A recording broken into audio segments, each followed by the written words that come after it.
Good morning and welcome to Let's Talk. Thank you for joining us for this half hour. Now, let's talk.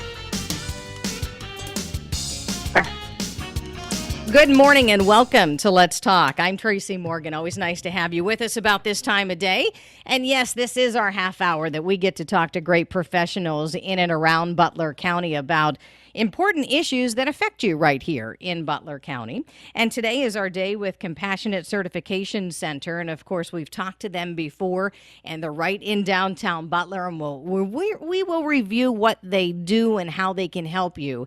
If you saw the building, nicely logoed up, as I say. There's a great big huge picture on it, and you pass it and you go, what do they do? We'll talk about that today. But before I welcome my guest in today, let me give you all the different ways that you can listen, because as we're broadcasting live, of course, you do have us on the radio. On the app that would be on your smartphone, you download that for free. You have us on Alexa-powered devices, and then, of course, you have us online. Now, it's important to remember the online aspect of this, because if you do have to leave us at any time, that's where you're going to find the podcast of the day. So what you do is you go WISR680.com.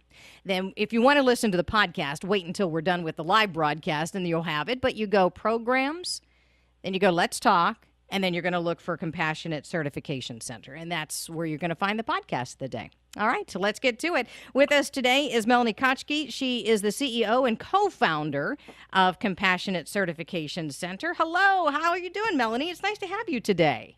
Good morning. Thank you, Tracey. It's a pleasure to be on the station today. Thank you so much. And I'm really excited to hear what you're going to talk about today, and we're going to cover what you do. But I laughed because we joked off the air. What do you have for a Monday morning?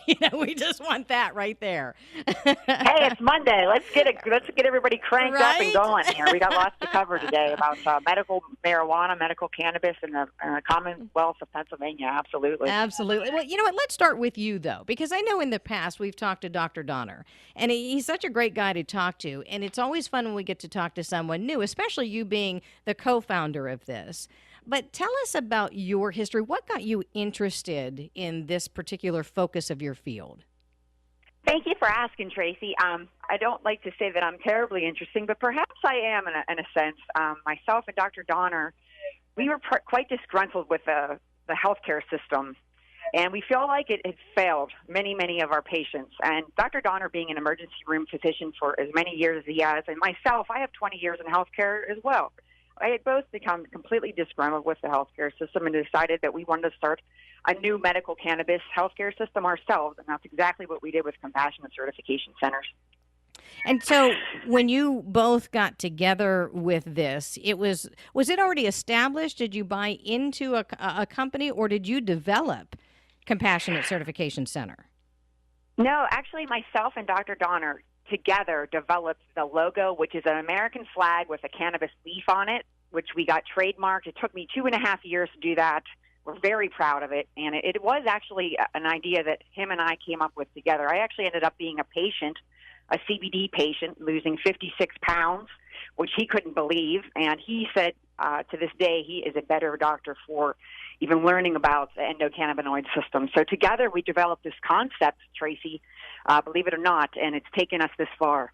Before we get into what that concept is, let me give you kudos for your Entrepreneurship of the Year in 2015. That's a great honor.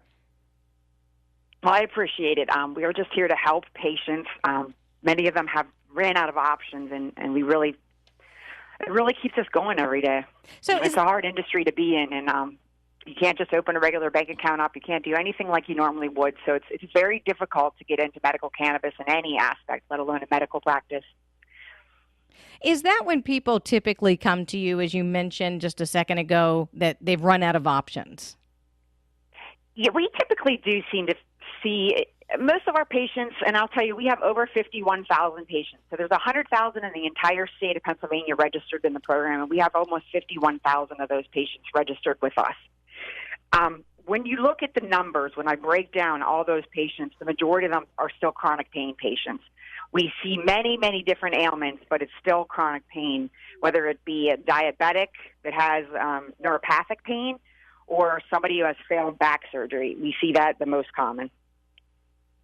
So weight loss is not, in a sense, under that? Because I'm very curious, and I'll get back to the weight loss if it is a separate issue. But how is the chronic pain being solved? Well, let me first differentiate the two things. So when I mentioned that I personally lost 56 pounds, I did that by taking our CBD. I've been on CBD. I've tried for 6 years to take different types of CBD, and I had all but given up because apparently I wasn't taking the right one, the right dose, or staying on it long enough. So myself personally, I got on CBD to regulate my body, which is what CBD will oftentimes do. It'll regulate, for example, I think allergies are one of the most common things you hear about right now. People are complaining about allergies.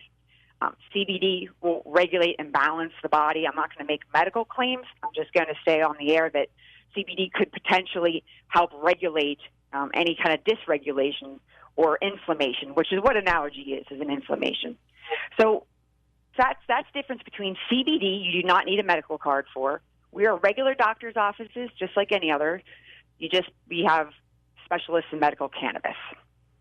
So when you see us for medical cannabis, you can get your medical card, but you can also purchase CBD. So two different things. Well, then, and that's why I wanted to connect the weight loss with the chronic pain, and I'm glad you mentioned it because it's about inflammation, isn't it? At least in that area of life, yeah. And in fact, I've been I was a chronic pain patient for so long. This is often what happens. People will call us on the phone and say, here's an example. I'm depressed. Okay, can I get my medical card? Well, technically, depression isn't listed as one of the 21 qualifying conditions. However, how did you get depressed? Okay, you have lower back pain. You have back surgery.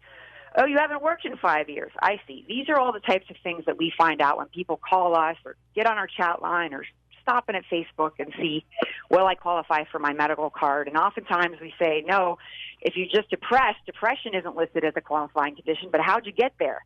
All the other medical conditions might be listed as one as well.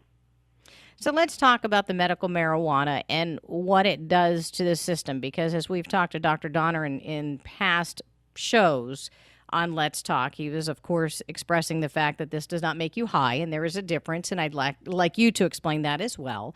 But what is it doing to the system that it is healing the system? Well, for each patient, it's really different, and those type of medical questions I like to defer to Dr. Donner more than anything. Because our job is really to meet with the patient, get their medical records, review them, and ensure that they meet the qualifying condition. If they do, they can leave with their card. In a couple of days, they'll get in the mail, and they'll be able to go to the dispensary and figure out the right medication for them. Or they can book an appointment to come back and see us for an additional follow-up. So is the primary goal when we come to you is to get that card to make sure that we are qualified to do that. And then and correct me if I'm wrong, am I understanding you right? Then when we go to the dispensary, then they would figure out the best product for us and the amounts, or do you help take care of that as well? The dispensary should help with a pharmacist if the patient decides to meet with one when they get to the dispensary. When they meet with a medical physician, such as one of our clinics, and this is what's really important, we specialize in medical cannabis, so we do talk to the patient about their prior use or current use, if there is any, and what it's going to be like when they go to the dispensary, what they need to look for, and what kind of questions they need to ask. So Compassionate Certification Center is located on 127 East Cunningham Street in Butler, is one of our 10 clinics where the patients can do that. And once they leave, they can go to any dispensary that they'd like. Can they go out of state, cross lines, or do they stay in Pennsylvania? Pennsylvania medical cards are only good for Pennsylvania. Some states have reciprocity. There's currently 9 other states that do. Pennsylvania is not one of them. So are we allowed to go in Pennsylvania, of course, and get the product that we need, and then are we allowed to go over state lines with it? No, you're not, because there isn't reciprocity in other states than Pennsylvania. 9 other states do have reciprocity. We do not. So tell me about the conditions that we can currently get a card, and then what are the new conditions that are either being added or being looked at? Oh, that's a great question. There's currently 21 qualifying conditions. And believe it or not, the majority of patients do fall within those 21 conditions. The new ones that we're looking at, without risk of boring you, I don't know if you want to go through each of the conditions, Tracy, but the new ones are anxiety and Tourette syndrome, which Dr. Rachel Levine recently announced. She plans to add those and potentially some others by the end of August. And so we're really excited about that. Yeah. That would mean that anybody who had a panic attack, anybody that has anxiety documented in their medical records would then qualify for a medical card after they've seen us, if they have the appropriate documentation. Well, and I would like you to mention some of the conditions that people can get the card, because when you mentioned Tourette's and that's being looked at, hoping to add that to the list, if I understand it correctly, Tourette's is along a spectrum that spectrum could include ADHD or ADD or those kinds of conditions as well if you're looking into the medical field. And so ADHD, ADD, are they already covered? Like, what is already covered? That's a great question. Many states, so there's 33 states that have approval for different qualifying conditions, and each state is different. Some of them have the same underlying themes, and some of them have some real outliers. PA includes, for most of the states, PA, in my opinion, has more conditions than some of the other ones. And that would be anything from, Tracy, addiction substitution therapy. So opioid reduction. So you have a patient who has been on opioids and they have failed or weren't able to continue on this. They became addicted perhaps. They would qualify for their medical card perhaps. Autism is on the list. We have many, many, many, many children with different types of autism coming in to see us, as well as different spastic movement disorders. For example, even just chronic muscle spasms is a very common qualifying condition. It's interesting when you say muscle spasms and then you say Tourette's, because they are closely related, but I know the doctors would have certain criteria to be able to diagnose one or both or neither. But why muscle spasms? Why are they okay now, but Tourette's is being looked at? So the people that make these decisions aren't always physicians, and you'll see that in every state. You'll see some overlapping, questionable. Well, why did they, for example, include inflammatory bowel disease, and then they also included Crohn's? You see how closely IBS and Crohn's is, but yet they listed them separately. Both have very, very common underlying themes. So you'll see that with the PA program, that there may be some overlying differences where you could have put a category such as anxiety will be a very large category in which many things fall under, just like neuropathic pain. Many categories fall within those. So my point is this, Tracy. If someone has a question, if they don't know if they qualify or not, all they have to do is call, get on a chat line, and one of our representatives will walk them through the program and answer their questions to the best of our ability. If you say that these people who are making the final decisions aren't doctors, what kind of advice are they taking in? Do they have a panel of doctors that gives them some suggestions and helps them along with the decision of what falls into a medical category? Oh, absolutely. The Pennsylvania healthcare program is amazing. They have put better than any other state I've ever seen, in fact. They've put a really nice board together of people that weigh in on these decisions. But like I said, they're not all physicians, so there could be some categories that could be named a little better. We've even talked about this in Harrisburg with some of the lawmakers, that we could streamline the categories to make a little bit more sense. But regardless, I'm happy to see that there's as many options as we have, that this many people can have access to medical marijuana without it being recreational, which will double the price if that will occur because of the taxes and everything. It makes it very hard for medical patients to even afford their medicine if they're buying it recreationally. Melonie Kotchey with us, CEO and co-founder of Compassionate Certification Center. The location we have in Butler, of course, is 127 East Cunningham Street. Melonie, though, I say the office that we have because you have multiple locations that span across a wide area. Can you talk about that? Yes, we wanted to make it affordable and easy for people to access a medical cannabis specialist. Instead of going to your own doctor, like I personally went to my own primary care physician, they don't even do medical cards. They don't know anything about medical cannabis, and they're not even able to help you. Most doctors just don't have the knowledge. It's a lot to know.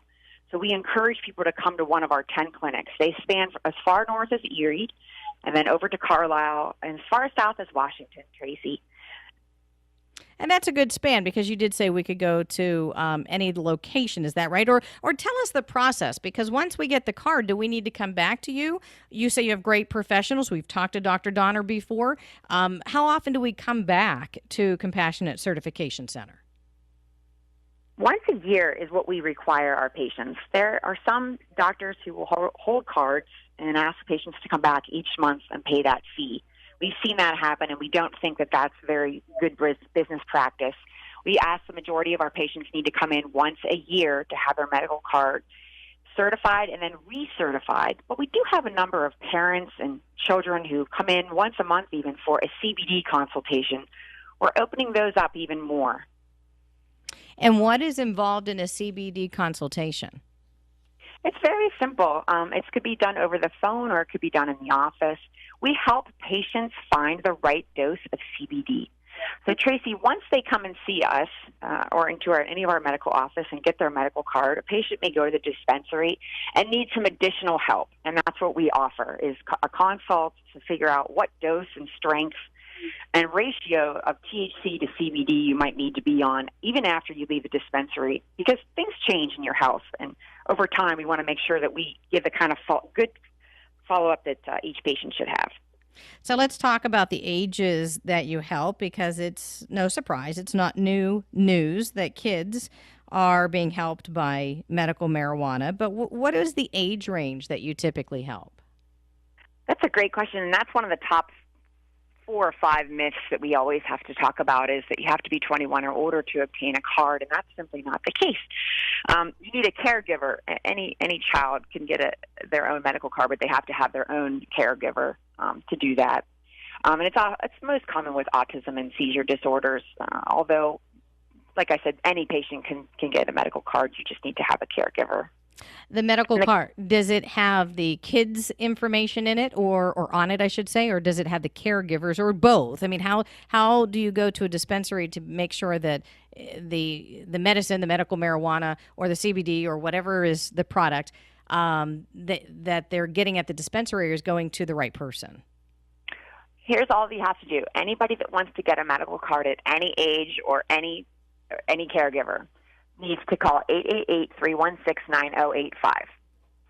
Let us know if they want to be a caregiver, and if so, we'll give you all of the instructions to go to healthcarepa.gov and go through what it is to become a caregiver. That's also found on the internet with the website, the Department of Health, the PA Marijuana Overview Program. So anybody that wants to find more information, there is a process, and that's probably the easiest way to do it would be to call us or to go online at healthpa.gov. Melonie, is a caregiver only an adult for a child, or is a caregiver also an adult for like their adult parents? Anybody can be a caregiver who can pass a background check with the Department of Health, and it could be a child or an older person. They're simply a caregiver. That's a good question as well. Thank you. I mentioned that, or you mentioned, I should say, a myth that you have to always dispel. And you gave us that answer, and that's great. But what are some of the other myths that you constantly run into that you know are coming because you deal with a lot of people? But what are some of those myths? We do, and I'm happy to tell you that one of the things that people call about all the time and ask, they just don't know if they'll qualify. They don't understand the process. It is confusing, but actually it's pretty simple. We're just like any other doctor's office. We need to get your medical records. We can get them for you confidentially, or you can bring them into our office. Either way, it's very simple. But one of the myths is, do you take credit cards or do I have to pay with cash? We take cash or credit cards. Health insurance does not cover medical cannabis visits yet, and it doesn't cover your medical cannabis yet at the dispensary. So it's a cash business. So we hear that all the time. That's one of the myths. Do you have another myth? Once I get certified, can I switch doctors? So, for example, we have a lot of people that went to a doctor that they hold their cards for a month and make them pay $200 or $300 or $400 a month, whereas we ask for $200 per visit per year. So yes, any patient can switch doctors. They can always come to us at Compassionate Certification Centers. You see a lot of people popping up, but we're the ones that have started this. We are the first in the state to do it, the largest, and we keep the medical records. So that's another myth we hear quite a bit, Tracy. Is that patients are stuck. They want to move doctors, but they're afraid, and they'll hold their records. We can get that stuff for them. We fight for our patients. We write letters to employers. We've only had a couple of issues like that, but it's still a new program, and I just want people to know that we're here for them throughout the process. Would people particularly be going from a PCP over to you? And the reason I ask that is because they would be only going to you for the medical marijuana cards, right? When you go to a PCP, you can talk to the PCP about anything that's happening in your life. You can talk to anyone that's a doctor of yours currently if you'd like to, whether they're registered to do the medical certification cards or not. What I'm saying is, if a patient comes to us and schedules an appointment and they've already got their card at another doctor's office, we can still see them and recertify them for a new card. They don't have to stay with their existing doctor. And I appreciate that. And the reason, and the purpose behind my, yeah, it does. The purpose behind my question is I didn't want people to think I'm leaving my PCP to come to Compassionate Certification Center. So then if I break my toe, I can come to my doctor at the Compassionate Certification Center. It's not that kind of situation. That's correct. So I just want to specify that if you're going to Compassionate Certification Center, they have a specific goal in mind to help folks, but they still want they want to help you. I mean, that's the reason and purpose behind everything is to make sure that you're getting healthy. And so, Melonie, explain to me, when people come to you, they feel like they've gone everywhere and they haven't found their answers, and you're helping them out with medical marijuana or CBD, again, whatever product is beneficial for each individual. Do people still have to change their lives to become more healthy or healthier, whether it's exercise or food? Because there are so many people out there, and some may be listening right now, that say, I go to the doctor, but then I don't change my lifestyle at all. I'm a big fan of changing in general, so I don't push my values off on other people, and I don't appreciate them pushed off on me as well.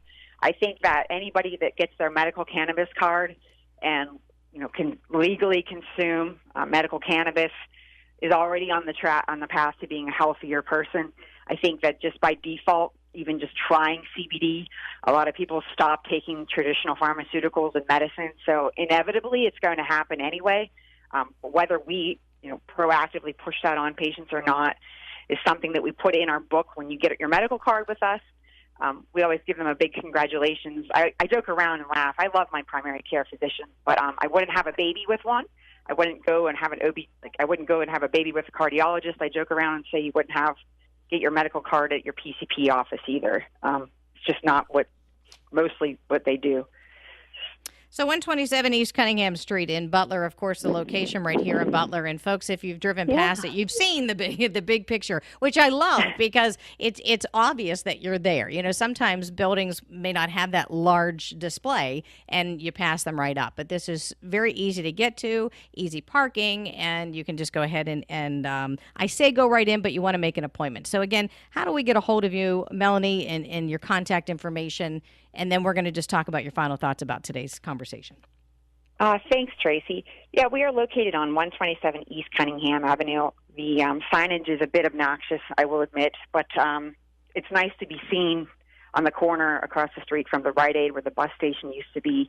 That office, if you want an appointment, 888-316-9085. You can find us on Facebook or online. We're at cccregister.com.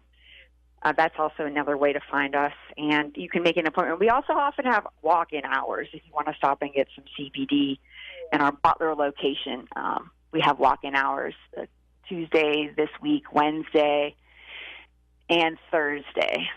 So the walk-in hours, is that only for CBD, or do we have the opportunity to see a doctor or sit down with somebody to ask or answer our questions? The great thing is all of our offices have somebody you can sit down with, register yourself with the Department of Health, go through a CBD consultation and or look at our products, and come back when there is a doctor in, if there isn't that day or if there isn't room on a day when there is one. So again, the process would be that you have to register first and then you would see the doctor. You don't get to see the doctor first without getting all the paperwork done beforehand. Yes, and we do that all for you if you are unable to, or oftentimes we'll say, because the program, Tracy, is all online, somebody has to have an email address, and a lot of our patients are very sick. They can't always do that. So I say, hey, grab somebody that's a loved one. You don't always have to go through the caregiver process, but you do need to have an email address set up so you can register with the Department of Health. And if you don't, we can even set that up for you. We'll help you obtain your medical records and get you in to see a doctor so that you can start your journey of healing with compassionate certification centers, opening up your endocannabinoid system, and getting your medical card here in PA.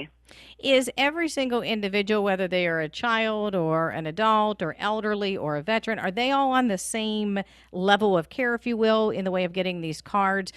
Because you hear when, I don't want to say a special, like there's a sale. I don't want to give that kind of connotation. But, there's a different level that somebody would register if they are a kid versus if they're a veteran. We just give them different time, different visits. Honestly, we treat each person with the utmost dignity and respect. We look at their history and their medical history and where they're coming from and what they need, whether we're meeting with their entire family, and this is an exciting day where they've been waiting their whole life to get on medical cannabis. Perhaps it's a handicapped veteran who is alone and needs some assistance. We do whatever we can to get patients into the program and onto the system. Melonie, before we go, because we only have a couple of minutes left, I just want to ask your final thoughts on getting the information out there that Compassionate Certification Center in Butler is here to help, open, available to people. And if people have questions, they're more than welcome to call and ask or come in and ask. Thank you. You just took the words right out of my mouth. I can't can't say it enough.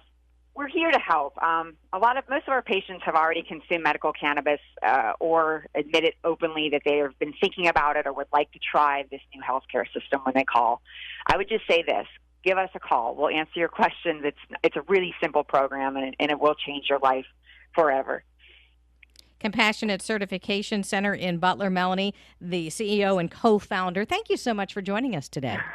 Thank you, Tracy. It's been a pleasure, and I hope we can help more patients from getting this message out. Absolutely. Again, folks, it's Compassionate Certification Center, and if you just joined us late into the program, this will be our podcast of the day, so you can go online and listen to this in just a few minutes. It's WISR680.com. Look for Let's Talk, and then you can go from there.